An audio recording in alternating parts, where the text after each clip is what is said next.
বসতে দাও বেটা একটুখানি। বুবু বসা মানে এগুলোকে সব ফেলে দেয়, ফেলে দিয়ে তারপর বসে।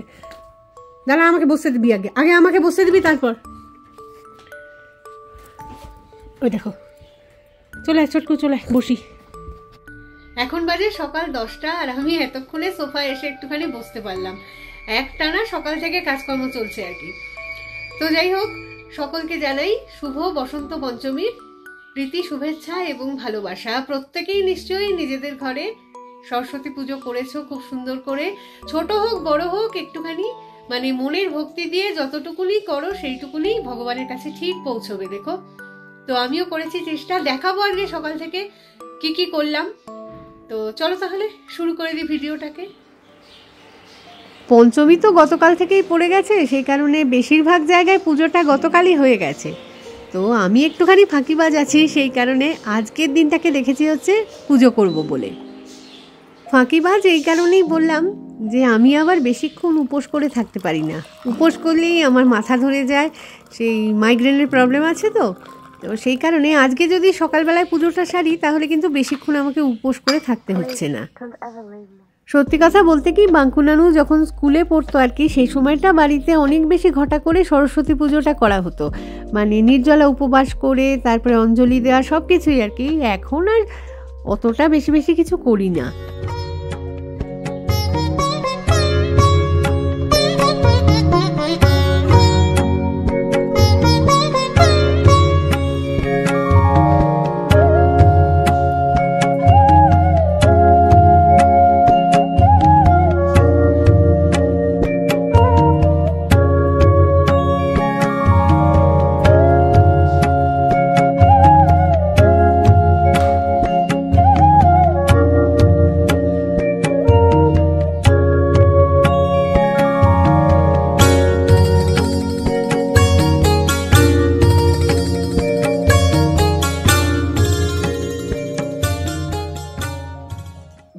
অল্প স্বল্প জোগাড় যন্ত্র করেই আর কি পুজোর পর্বটা মিটিয়ে নিলাম। এবার একটুখানি বারান্দায় চলে এসেছি গাছগুলোকে স্নান করিয়ে দেব বলে।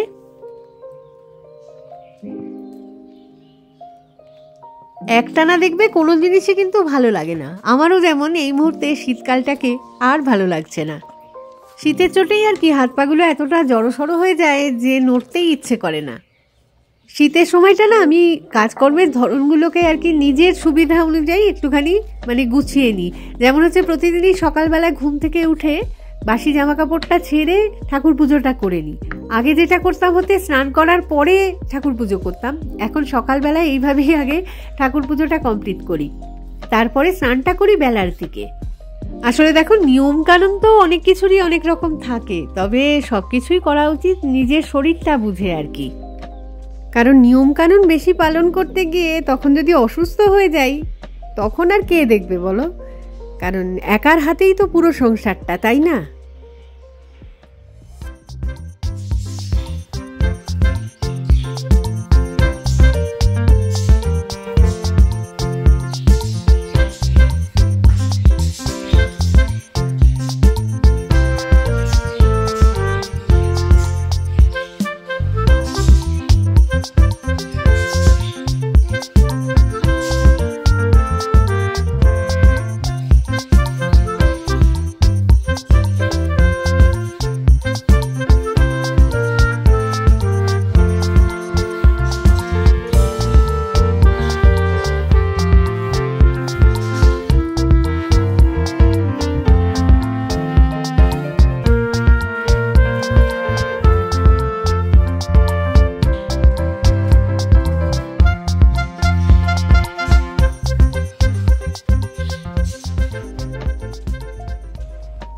ঘরের কাজকর্মগুলো সারতে সারতে কিন্তু তোমাদের সঙ্গে গল্পটাও করে নিচ্ছি। তো দুদিন ধরে বাঙ্কু তো বাড়িতে ছিল না, ভাইয়ের সঙ্গে দেখা করতে গেছিল হায়দ্রাবাদে। তো আজকেও ফিরছে, অলরেডি ফোন করে বললো যে গৌহাটিতে পৌঁছে গেছে। এখন শিলং আসতে আরও ধরো ওই 2.5-3 ঘন্টা মতন, তো ওই মোটামুটি বিকেল হয়ে যাবে ধরছি। প্রত্যেকটা রবিবারেই দেখবে যে আমরা তো কোথাও না কোথাও ঘুরতে যাই, কিন্তু এই রবিবারটায় আসলে বাঙ্কু ছিল না, তো তাই জন্য আর বেরোতে ইচ্ছে করেনি। তো বাড়িতেই ছিলাম সারাটা দিনই। বিকেলবেলার দিকে ওই একটুখানি বাঙ্কুর বাবা আর আমি স্কুটারে করে জেল রোডে গেছিলাম, বাজার দোকান করতে। আজকে পুজো গন্ডার দিনে মানে আমিষ তো কিছু হবে না রান্না বান্না, নিরামিষের মধ্যেই ওই খিচুড়ি পায়েস করে দেবো ভাবছি। তো করব সেটা একটু বাদে, তার আগে কয়েকটা কাঁচাকুচি রয়েছে সেগুলো কমপ্লিট করি। রেগুলার ঘরে পরারই জামা কাপড়গুলো, তার ফলে বেশি সার্ফ দিলাম না। আসলে বেশি সার্ফ দিলে আবার সেইটাকে তাড়াতে আর কি বেশি জল খরচা করতে হবে, আর যত জল খরচা করব তত হচ্ছে নিজের হাতটা জমে মানে একাকার হয়ে যাবে। এত ঠান্ডা জল, একদিন তো আমি আগে ভাগে একটুখানি গরম জল করে নিয়ে তবে কাচাকুচি শুরু করি আর কি। আজকে আর অত খেয়াল নেই, ভুলেই গেছি।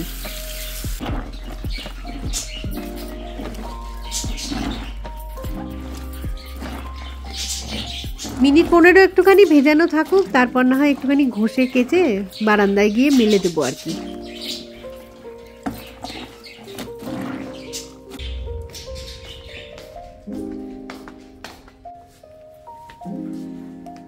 রোদ থাকলে ঘন্টা 2-1-এর মধ্যে সবকিছু শুকিয়ে যায়, কিন্তু সকালে কিছুটা তবু রোদ ছিল। এখন তো দেখছি বেলা বেড়েছে যেই রোদ কোথায় হাওয়া হয়ে গেছে।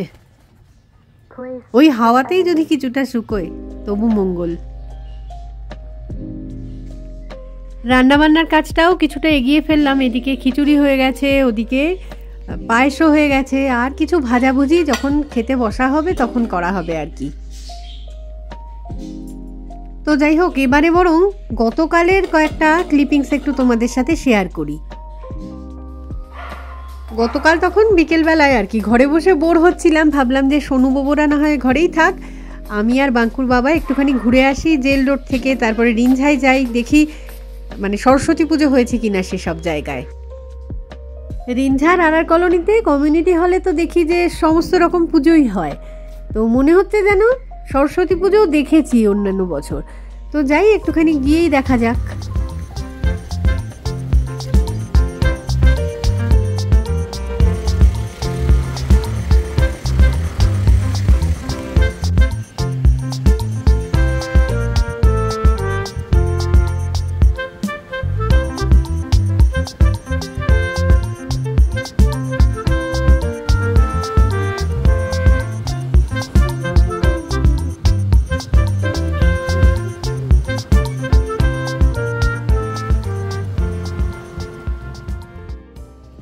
এটাই হচ্ছে রিঞ্ঝাতে আর কলোনির কমিউনিটি হল।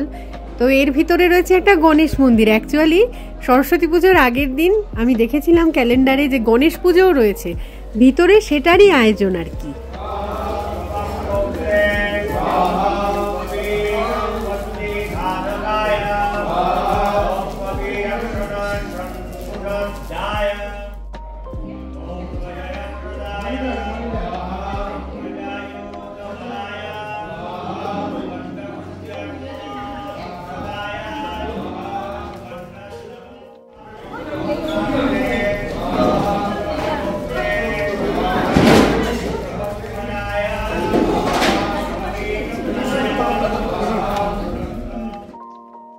খাওয়া দাওয়ারও যথেষ্ট আয়োজন ছিল সেখানে, তবে আমরা আর দাঁড়াইনি, কারণ হচ্ছে জেল রোডে গিয়ে বাড়ির পুজোর জন্য অনেক কিছু কেনাকাটা করতে হতো।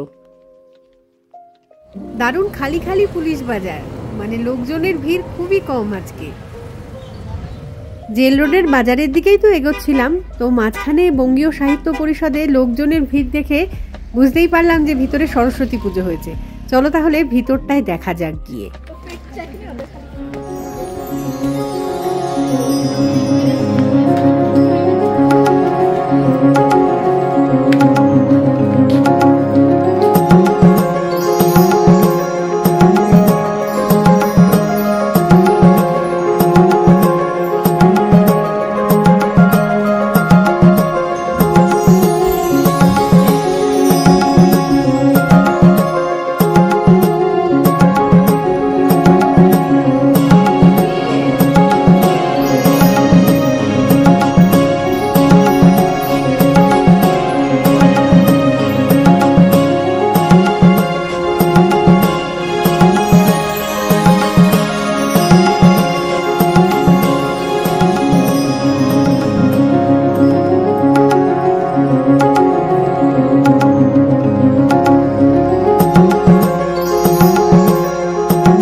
এই যে জেল রোডের সব দশকর্মার দোকানগুলো, মানে পুজো আচার সব রকম উপকরণ সামগ্রী এখানেই পাওয়া যায়। তো বাঙ্কুর বাবা আগে আগে যাচ্ছে, ওই কিনবে সব, আমি শুধু পেছন পেছন একটুখানি মানে ক্যামেরাবন্দি করব সব দৃশ্য। রয়েছে প্রচুর ফল মূল, ফুলও রয়েছে সাথে, নারকেল, খই, মুড়ি মুড়কি, ধূপকাঠি, মোমবাতি সব কিছুই আছে আর কি, যা চাই সব পাওয়া যাবে। আবার দেখছি এই দোকানে কয়েকটা প্রতিমাও রয়ে গেছে, তবে মনে হয় এগুলো বিক্রি হয়নি কোনো কারণে, একটুখানি ডিফেক্ট আছে দেখে মনে হচ্ছে যেটা।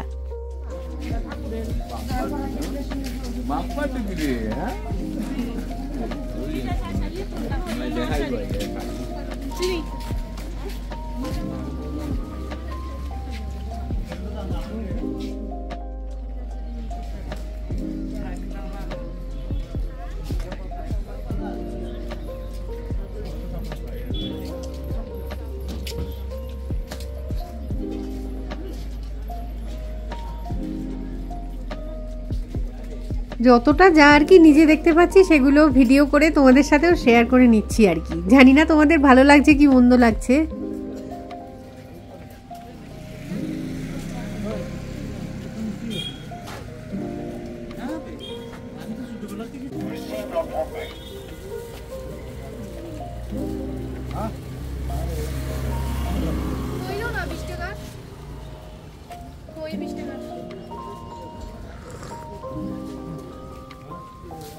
আরেকজন দরদাম করে জিনিসপত্র কেনাকাটা চালিয়ে যাচ্ছে, একটা লিস্ট বানিয়ে এনেছে কি কি কিনবে আর কি। এই দোকানটায় দুর্গা ঠাকুরের ছবিটাতে হঠাৎ করে চোখ চলে গেল, ভারী সুন্দর কিন্তু না?